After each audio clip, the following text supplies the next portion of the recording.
மனைவி மற்றும் 2 குழந்தைகளை கடத்திச் சென்ற நபரிடமிருந்து மனைவி வேண்டாம், குழந்தைகளை மட்டும் மீட்டு தாருங்கள் என காவல் நிலையத்தில் புகார் அளித்துள்ள நபரால் பரபரப்பு ஏற்பட்டுள்ளது.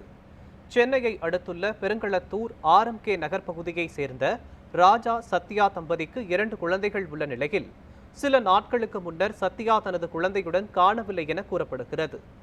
இந்நிலையில் ஆலந்தூரில் உள்ள தனது மாமியார் வீட்டிற்கு சென்று ராஜா விசாரித்த போது பரத் என்பவர் ஆசை வார்த்தை கூறி அவர்களை அழைத்துச் சென்றது தெரியவந்துள்ளது. சத்யா தனது இல்லத்திலிருந்து நகை பணத்துடன், அதேபோல் பரத்தும் தனது மனைவி வாங்கி கொடுத்த இருசக்கர வாகனம் மற்றும் பணத்துடன் காணாமல் போனது தெரியவந்துள்ளது. இது தொடர்பாக செய்தியாளர்களுக்கு பேட்டியளித்த சத்யாவின் கணவர் தனது மனைவி தேவையில்லை என்றும் குழந்தைகளை மட்டும் கண்டுபிடித்து தந்தால் போதும் என்றும் கூறியுள்ளார். எங்கள் மனைவி பேர் சந்தியா, எனக்கு ஒரு பொண்ணு இருக்குது ஸ்ரீஜா 6 வயதில், அர்னிஷ் 3 வயசில் ஒரு பையன் ஒருத்தன் இருக்கான்.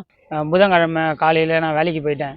ஈவினிங் நான் 3 மணி அளவில் வர சொல்ல மனைவி இல்லை. இதே தேடும் பொழுது ஆலந்தூரை சேர்ந்த எங்கள் மாமியார் வீட்டு சைடு பக்கத்தில் பரத்ன்ற பையனும் அவனுக்கும் தொடர்பு இருக்குன்னு நல்லா சொல்லவோ நான் கேட்டுட்டு அவனை வீட்டு தேடி போனேன்.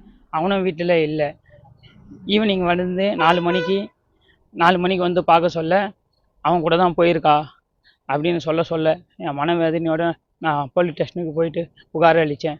புகார் அளிக்க சொல்ல SI எல்லாருமே பார்த்துட்டு தான் இருக்கேன், கம்ப்ளைண்ட் எடுத்தாங்க, பார்த்துட்டு தான் இருக்கேன் கச்சிரோம் அப்படின்ட்டு புதன்கிழமை காலையில் கம்ப்ளைண்ட் கொடுத்தேன். இந்த செவ்வாய்க்கிழமை வரைக்கும் இன்னும் கண்டுபிடிக்க முடியல. எனக்கு குழந்தை தான் முக்கியம்.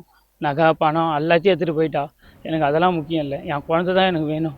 மீதி எதுவுமே வேணும்.